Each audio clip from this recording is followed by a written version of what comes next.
Yeah, there's some good ones that there's actually some regulars that pop in and they have a lot of great stuff to say. Yeah, there's Lanka. Hey Lanka.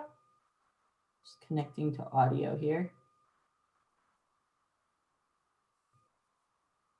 Yeah, we've seen some of our regulars, and then a couple people will pop in a little bit later, but we always say, come late, leave early. Obviously these sessions are for our product folks to just kind of pick your brain. So hi Lanka, how are you?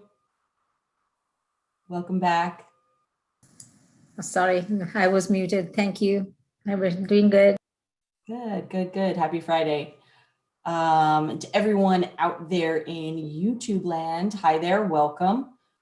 Give everybody a minute to kind of connect to audio, get set up here.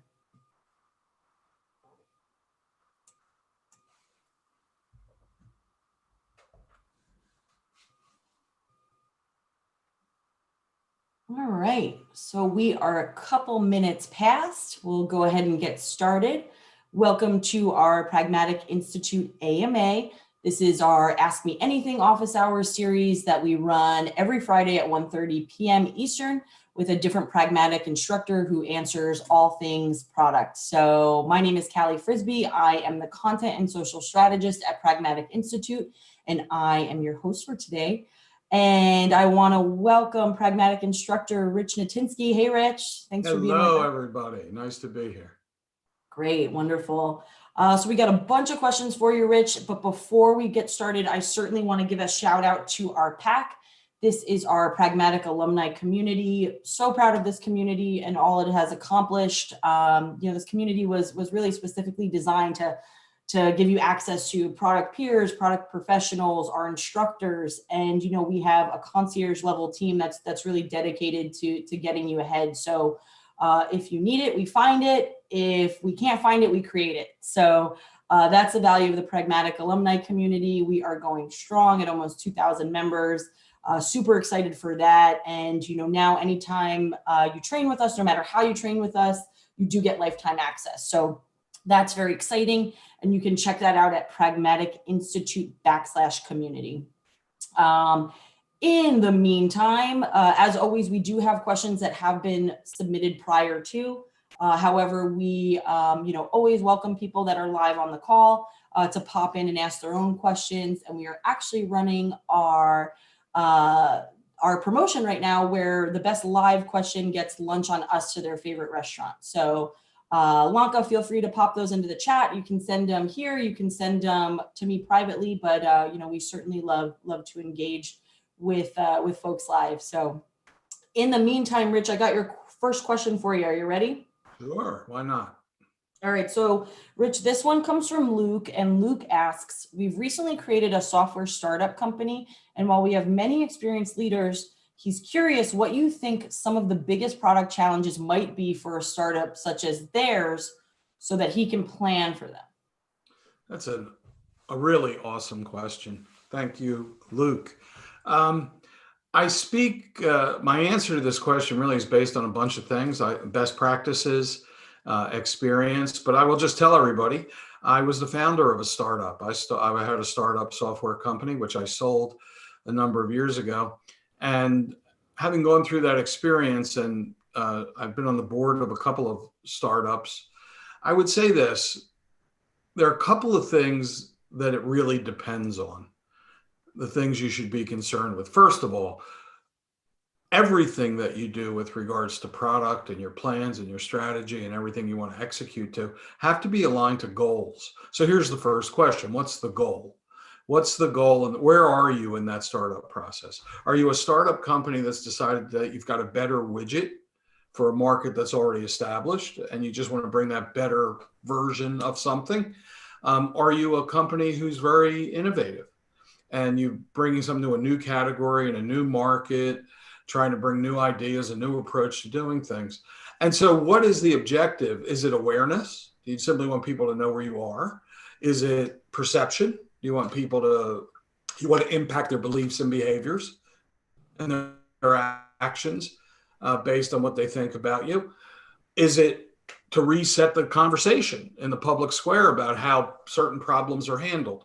So what I would say to you, Um, the biggest challenge you have is putting your own biases and ideas on the back burner. I'll just tell you a really quick anecdote. When my partners and I started our startup, we thought we had a gazillion-dollar idea. We thought we had a new category of product and we saw a way of using it where we would solve a real need for businesses. And as we went out to the marketplace to validate our assumptions, we used our networks to get in front of potential customers, the market we were going after. And when we pitched our idea, the response we got was, that's really interesting, really interesting.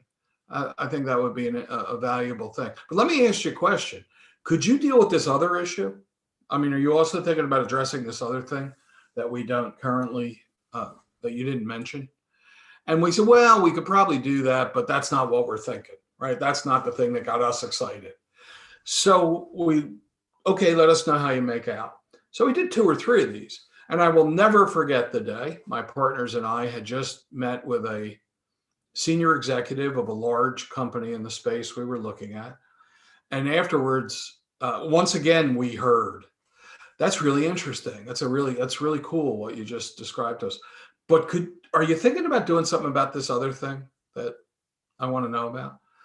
And I remember we were sitting in a diner after the meeting, having a cup of coffee and debriefing.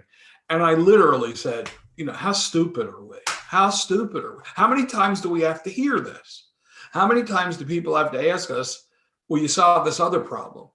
Not the one that got you all excited. And we went ahead and changed everything.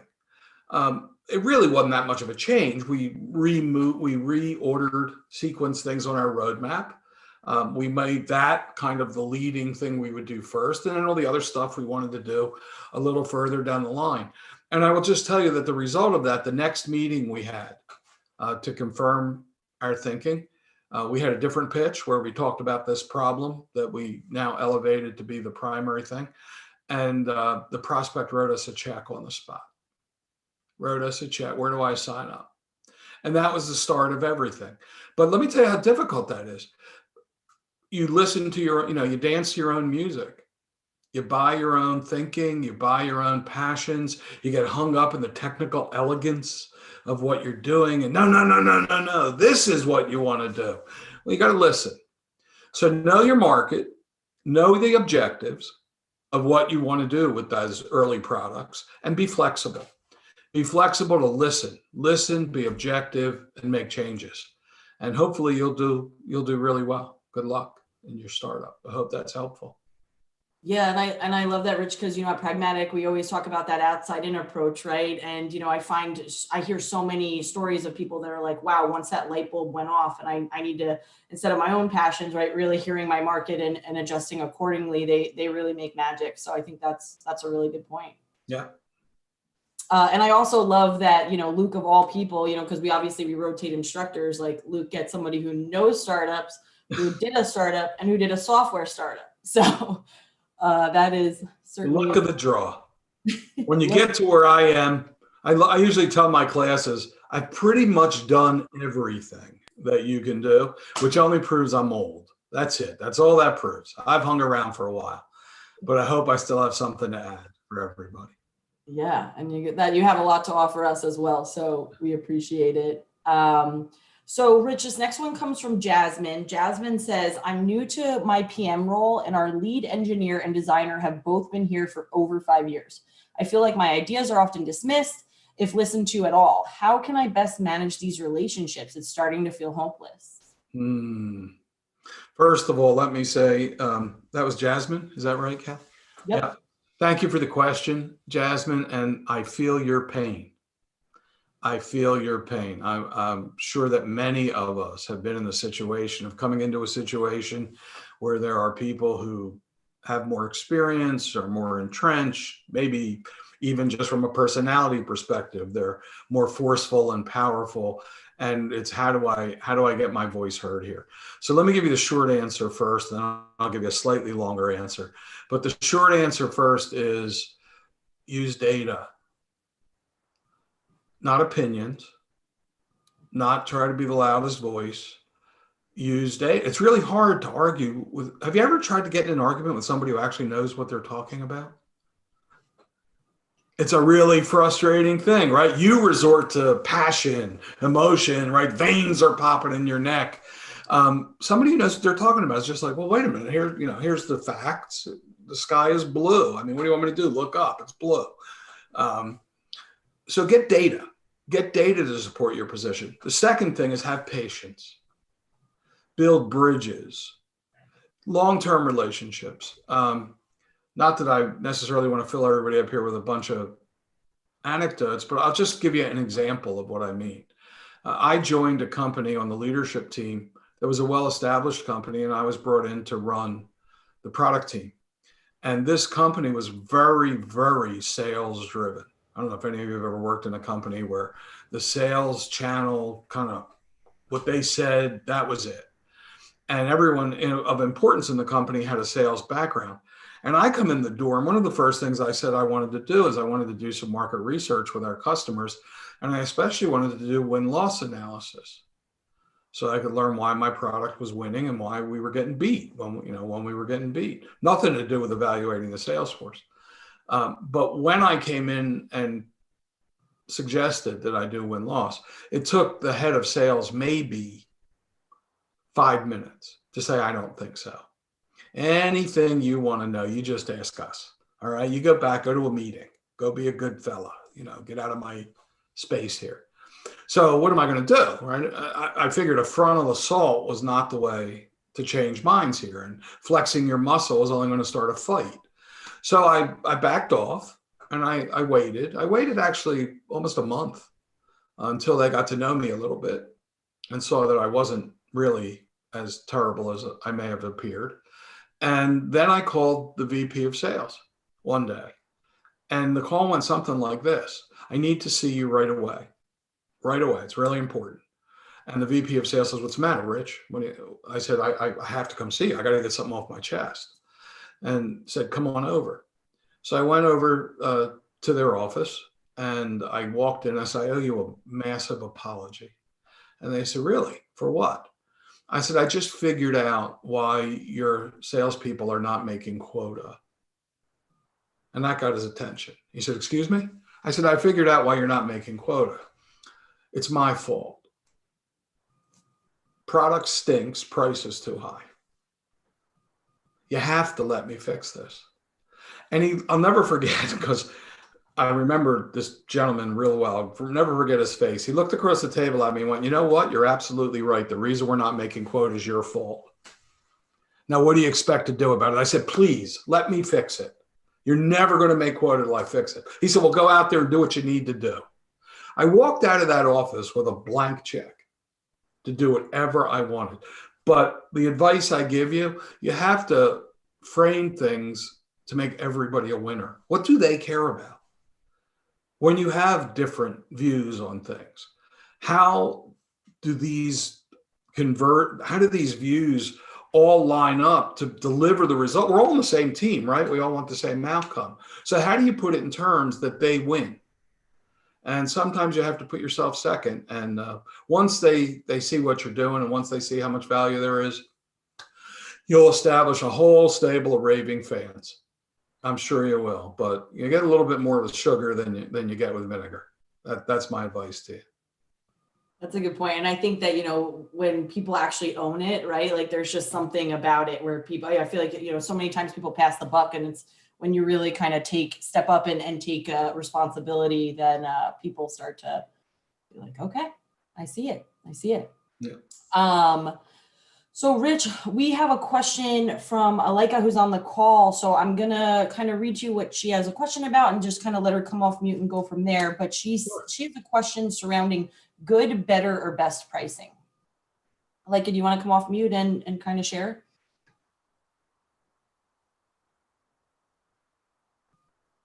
Yes, thanks. So I took the pricing class, and I think I've taken 4 others. So I think I've taken a total of 5 pragmatic courses. And we have a product line that's producing It kind of is around like quality, hospital quality software for physicians and kind of auditing their work, you know, to ensure that they're delivering kind of quality as a physician. So we're thinking, and we've kind of already done like a little grid of using the good, better, best pricing strategy. And the reason why is because prior to that, we had only a kind of a gold standard model.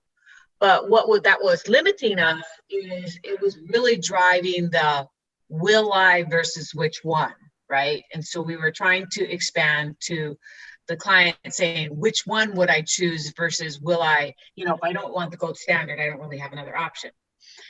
So I think we've done a really good job at like kind of mapping out what the client would get for the good model, the better, and the best. We actually have a client willingness to pay interview next Thursday. So we're going to do kind of like, I think, a one slide kind of mock up that we're going to present, you know, what would be in the offering of good, better, best. Any thoughts before I proceed on what we could do differently? Well, no, I didn't necessarily really hear a question there, but I'd be happy to comment on. Oh yeah, I mean, yeah, the question's coming, but I just thought, hey, as long as I'm telling you that if you have any thoughts for us, we'd love to hear them. Well, there are two things I'd like to maybe just review briefly in what you said. The will I and the which one. For those on the call who may not be familiar taking our price class, what we're talking about is something that's referred to as value-based buying. And it has nothing to do with us or our product. It has to do with our customers. And the question is, when they're trying to determine how much they're willing to pay for something, are they making that decision based on what is referred to as value in use or value in choice? And what that means is some things have just an inherent value based on their characteristics. It's simply a yes or no, will I get that? I guess the category that's easiest for most people to grasp that are generally value in use would be luxury goods. Most people who buy luxury goods, it's like, am I going to get a Rolex watch or am I not going to get a Rolex watch? It's not, I'm not going to get the Rolex watch because the Omega is $1,000 less. So I'm going to get the Omega instead of the Rolex, even though I want a Rolex, right? It's people in that category are just saying, do I want a Rolex? Don't I want a Rolex? And when they're making that kind of value and use decision driving their buying, price sensitivity isn't, you know, $100 difference in price won't put somebody off from buying a Rolex if they want it. That's one kind of value buying. The other kind of value buying is where people are looking at value and choice. And that is where they are comparing what they're getting from one person for one price against getting something from somebody else for another price. And that's called value and choice. And if any of you ever go shopping online and you use the compare feature where you bring up two different products and you'll just look down the feature sets and say, okay, how much more is that one than that one? What am I getting with this one I'm not getting in that one? And am I willing to pay that much? That's a value and choice decision. So it's about the way they buy, not necessarily our product. Is willingness to pay being driven by value and use or by value and choice? Now, at the core of the question is this model called good, better, best. And good, better, best is an approach where we offer product at three different levels of capabilities: a good, basic, lowest price; a better, it's got more stuff, higher price; best, it's got even more stuff, it's the gold-plated one. And we offer that for all kinds of reasons. Here's really my question to your setup. The reason you use good, better, best is because you have determined that within a market segment, within a population of people who share common problems, there's a wide disparity in willingness to pay. There's a large group. Yeah. Okay. So to answer that. Yeah. The market segment is existing clients. And I'll tell you why, because right now we're still trying to get our application to market parity. So that market segment is probably the largest circle is existing clients. And then we have like tier ones. We have some that have, 2 applications versus 3 apps, things like that. But yeah, I would say that they share the same common problem because they're our existing clients. And so, hospitals all have physicians, right? It's just some of them don't use we have, like I said, 3 core offerings, 3 offerings that go into our core product. Many of our clients have 2 of the 3, but they don't have this third one. And so we're trying to penetrate by getting existing clients to take this third product offering. And our view is that why we're offering good, better, best is because I think people are price sensitive, right?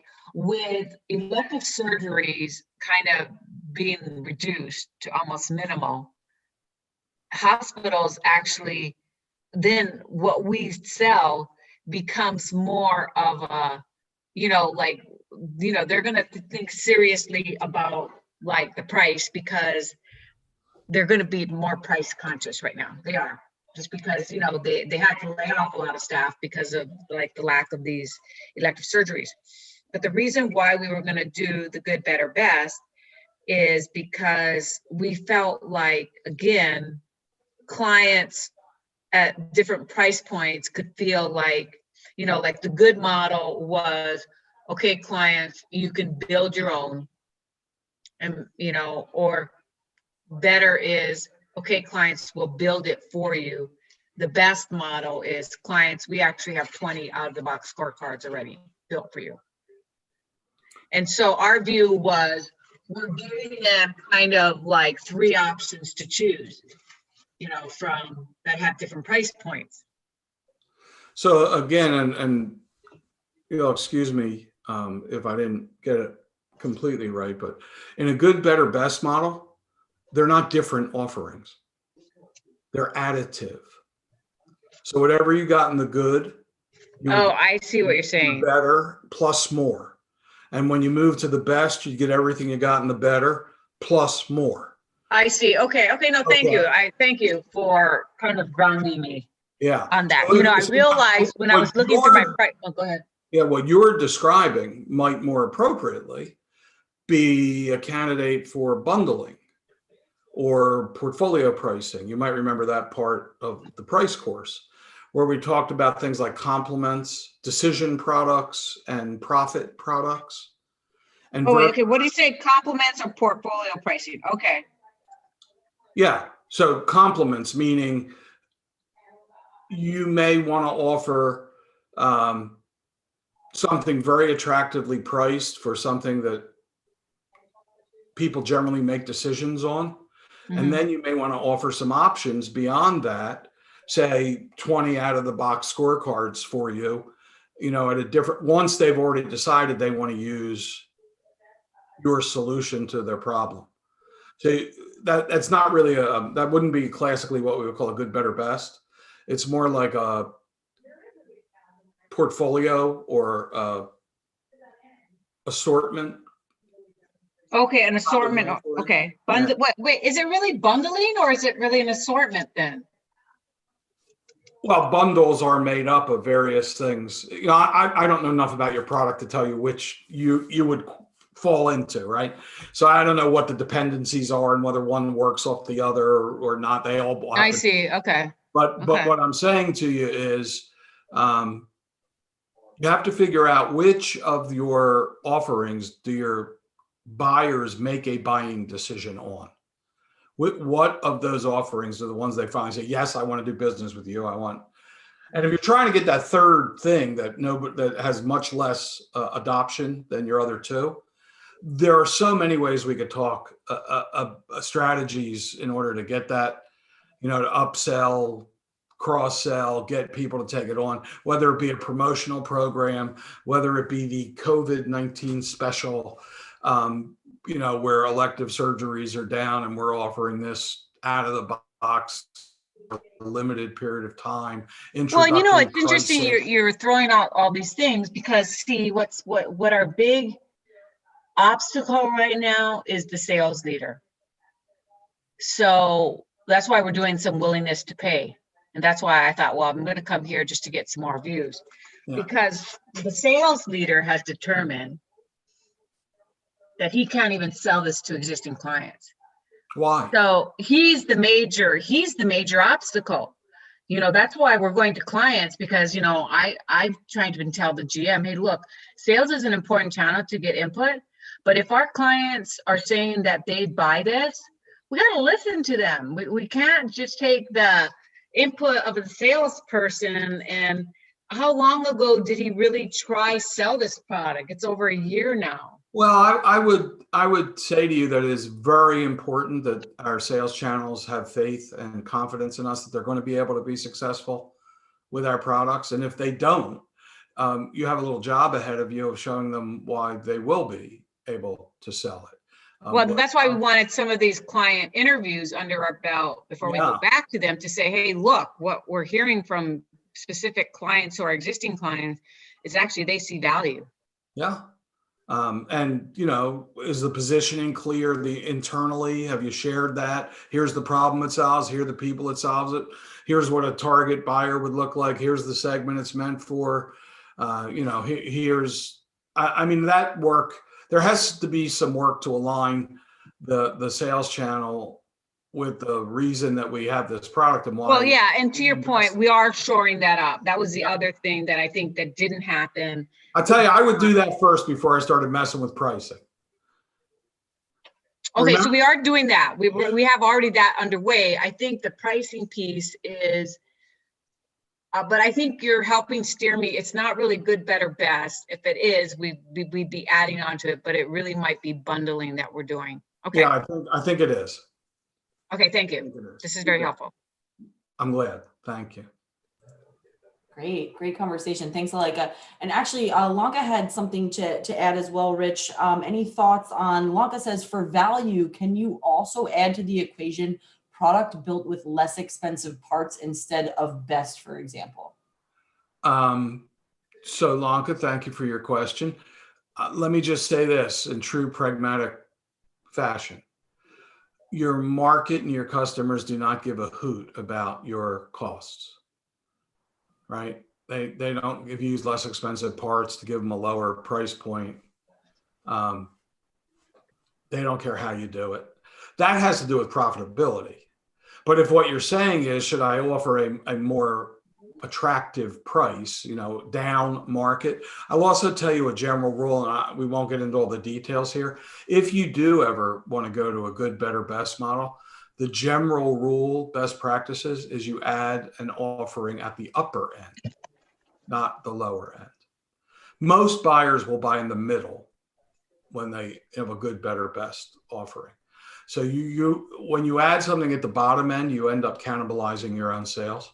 And there are a lot of studies to substantiate this. But if you want to come in with I often tell my classes, and I've been in companies where people have urged this, we got to have a light version. We got to have the entry version. We got to have a lower price point.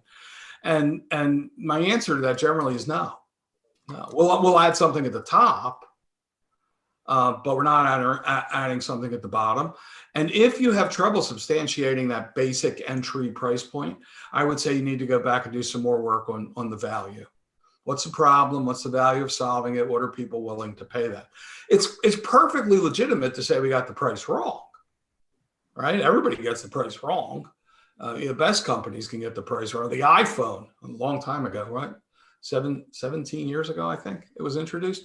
But Apple brought that out, this innovative new product with, you know, at a price point of $700. And 60 days later, they dropped it to $400. They got it wrong. I mean, they just got it wrong. So it's all about willingness to pay, value-based pricing. But love the way you're thinking. So, Well, okay, Rich, building on what you were just saying, though, when we have these interviews, you don't actually come out and ask the person what they're willing to pay. So the way we've got some questions is we're going to show them, you know, some screenshots of what we're offering. And then we're going to attempt to draw out of them, you know, the whys, why, what kind of value they see, right? And then once you establish that, yeah, they see value, is it appropriate at that point then to just kind of give them some ranges of So dollar value? Yeah, you're going to hate my answer. Well, no, I'm asking because that's the I'm one gonna- part we're stuck on. You're still going to hate my answer. I'm going to point you right back to your class material. So without going into details, in class, we told you if this is a value in use, I'm going to buy it, I'm not going to buy it kind of thing. Not I'm going to buy from this vendor or that vendor, right? I'm not doing this comparative thing. I'm just deciding if I want it or not. We gave you a lot of ways to try to determine their willingness. Oh, yeah, but the client willingness to pay was a formula, and that's what I put in the part. Well, let me finish. There was something called the Pragmatic experiment. Uh-huh. That's where you came up with numbers and tried to see where they fell in with the numbers you suggest. There was something called a price sensitivity meter, which was a study where you didn't come up with numbers. They came up with numbers. You took them through your product, and then you ask a series of questions where they come up with the numbers. Then there was a total economic value approach to determine willingness to pay. And then there were all completely different ways of doing it for which one.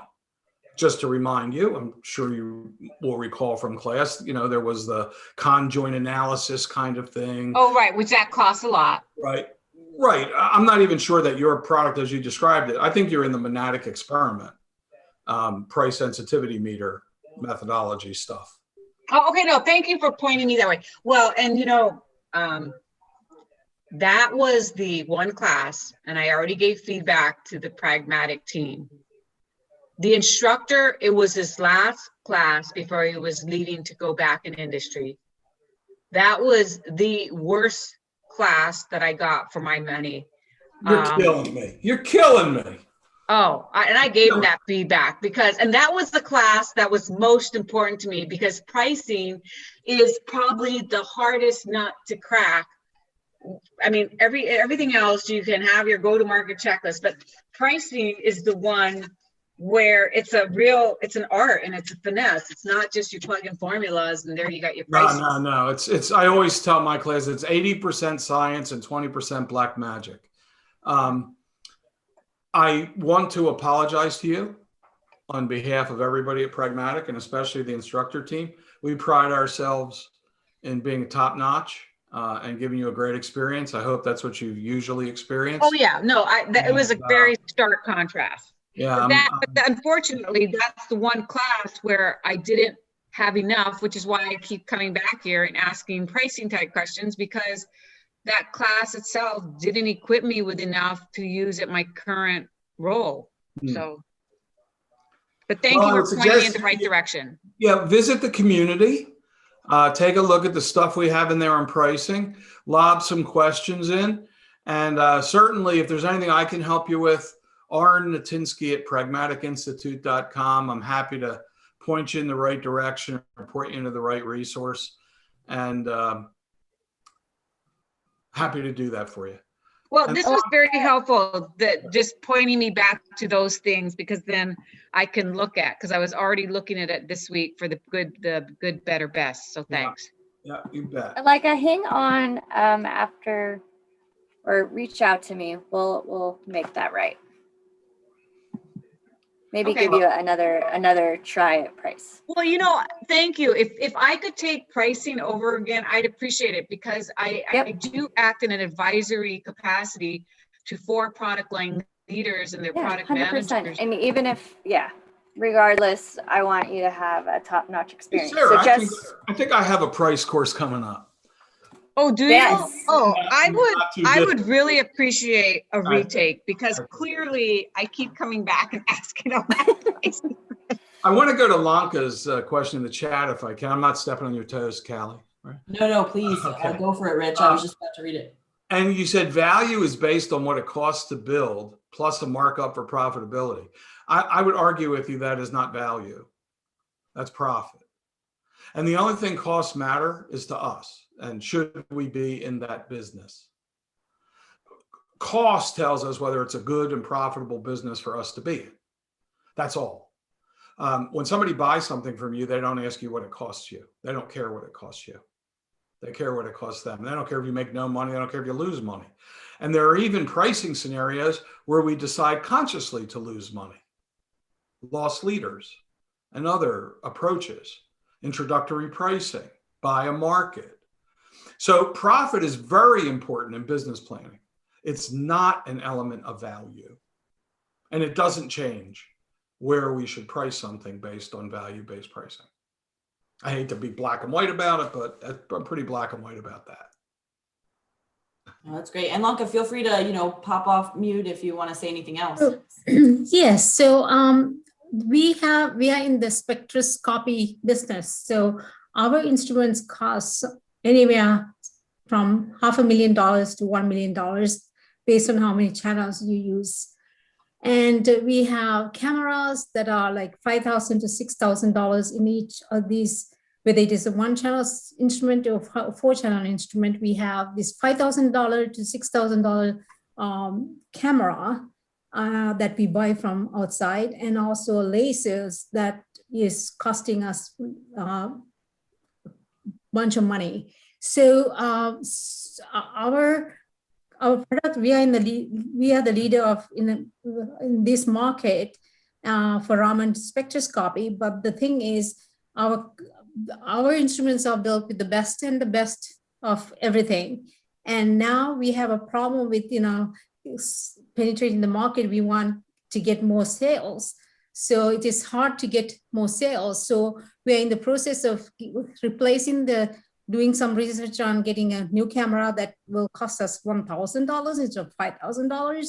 That's my question earlier. And then also the laser that is less expensive. So we can price it at a lower price point for the existing ones, and also making another product now in the process of R&D that will create like a very small market, capture like $40,000, $50,000 market, so we can sell more of it. That's where my question from before came in. Yeah, but Lanka, here's where we are approaching this slightly differently. We're going to contend in a value-based pricing model. Cost has nothing to do with price. Nothing. And if your costs went down and people were still willing to pay you $1 million for that machine because you were able to deliver the same amount of value with less expensive components, go for it. You make a ton of money, right? I don't know what it costs them to build a Rolls Royce or a Ferrari or here's a presenter's remote. I'm a presenter. They charge me $25 for this thing. Do I care that it costs them 90 cents to make it? Does that impact at all? Should they only charge me $2 because it costs them 90 cents, or are they charging me based on the value to me of solving the problem? And in value-based pricing, that's what you want to do. If the less expensive components that you described, and I'm not an expert in your field, so I'd be foolish to talk about it, but if the less expensive lasers or cameras or anything else deliver exactly the same amount of benefit and value to your audience as the more expensive ones, then my advice would be use the less expensive ones if they deliver the same value. But I have to assume that a $5,000 camera is going to deliver more value and capabilities than the $1,000 one. That might not be so, but it might be so. So it's all about the perceived value. And by the way, it's perceived value. It's the perception of value. They have to believe it.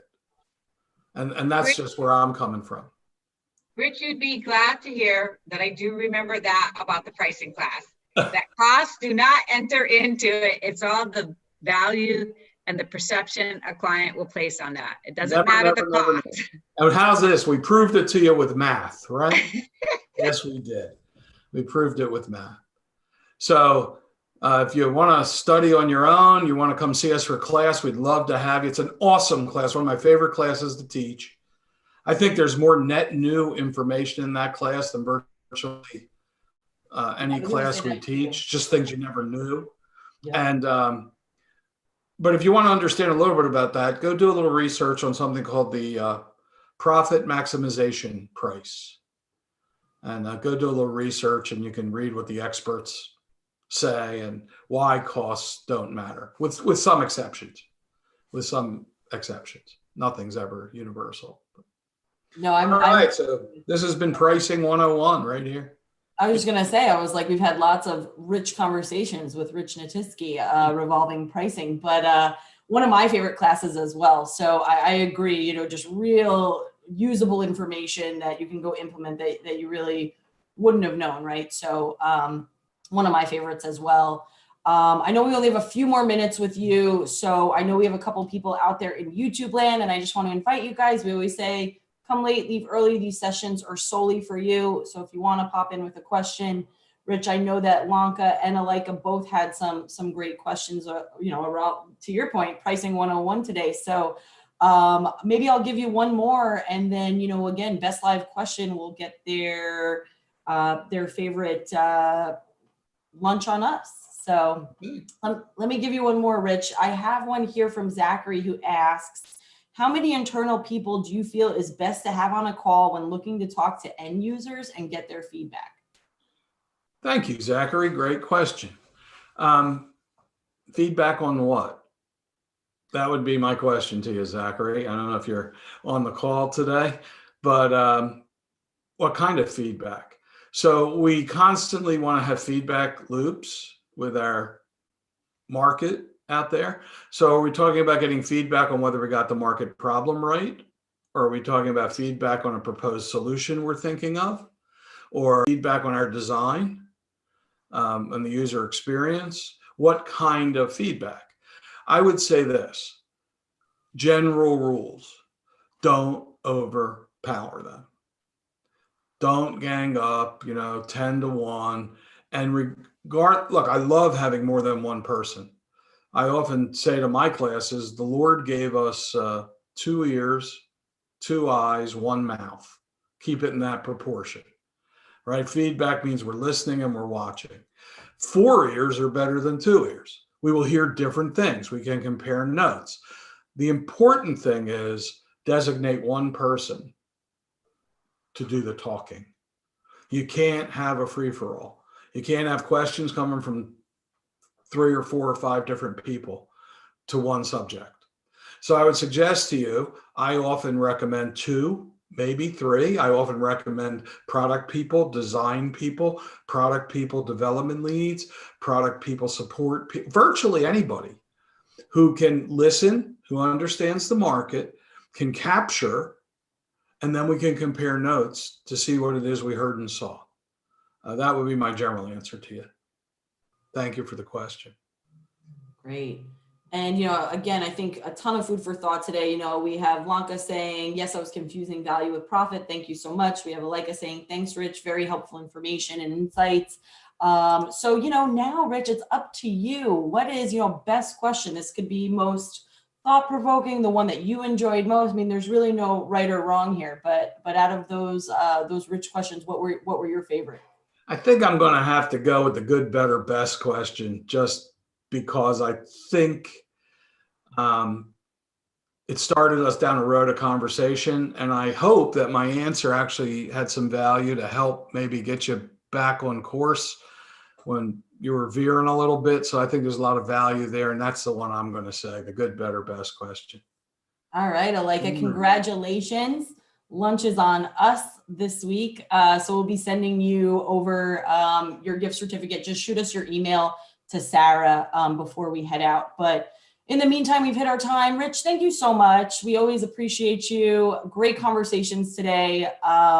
And, want to give a plug to our next product chat. This takes place March 9th. It's at 1:30 p.m. Eastern. where we will be welcoming our senior UX designer, Mike Donahue.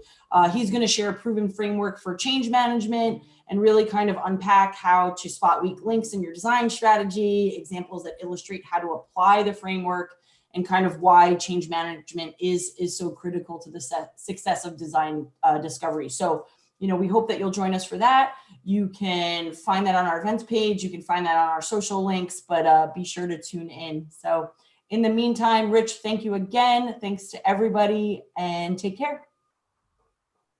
Take care, everybody. Thanks, Rich. Very Thank you. helpful.